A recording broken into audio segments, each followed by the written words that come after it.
1 કલાક થયો ભાઈને બરોબરનું માથું દુખી રહ્યું છે. ચા પીવી પડશે ને ભાઈ.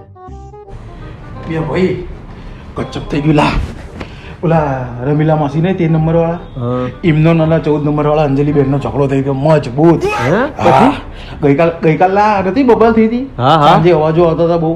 તો આમાં શું થયું, રમીલા માસી હતા ને એમને છે ને એમની પર ઓલું પાણી ઢોળ્યું હતું. પછી અંજલિ માસી એવું કીધું કે તારું પાણી આ બાજુ કેમ આવ્યું, તેને કચરો ઉડાડ્યો બરોબર. પછી હમણાં અત્યારે ઓલા કાકાને ત્યાં હું ટામેટા ને ડુંગળી લેવા ઉભા હતા ને ત્યાં, તો ત્યાં બી ઝઘડો થયો. ઓલા આમના રમીલા માસીને કિલો ટામેટા લેવાના, ઓલા જોડે કિલો જોધ્યા હતા. તો ઓલો એક એવું કીધું કે તમે બધું 500 લઈ લો. હવે રમીલા માસી અડી ગયા કે હું તો ના લઉં 500, કે મારે તો કિલો જ લેવા છે. તો એમાં અંજલિ માસીને ઝઘડો થઈ ગયો. અને બીજું તો એક ઓલા અંજલિ માસી રહ્યા ને એમના હસબન્ડ બી આવી ગયા હતા બબલમાં. બરોબર. શું થયું તને મેં શું લેવા મોકલ્યો તો? મને લેવા મોકલ્યો હતો કાંઈક તને દૂધની થેલી લેવા મોકલેલો ભાઈ. દૂધની થેલી?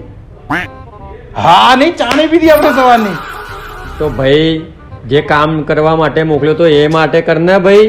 ખાલી આ બધું કર્યા વગરનો આ દૂધની થેલી લેતો આય. શું કહું, ઓલી ખબર ગઈકાલ મેગી લાયા હતા આપણે એક વધી હતી. તો હું એમ કહું છું કે હું તને હમણાં મેગી બનાવી આપીશ તો તું દૂધ લેતો હોય ને જઈ. હવે પછી રિશ્વત આલજે બીજાને ભાઈ. જતું રહે ને છાનું માનું. જા, યાદ રાખીશ. આવતો ને કે મેગી બનાવ્યા. હા નહીં કહું જા. હટ.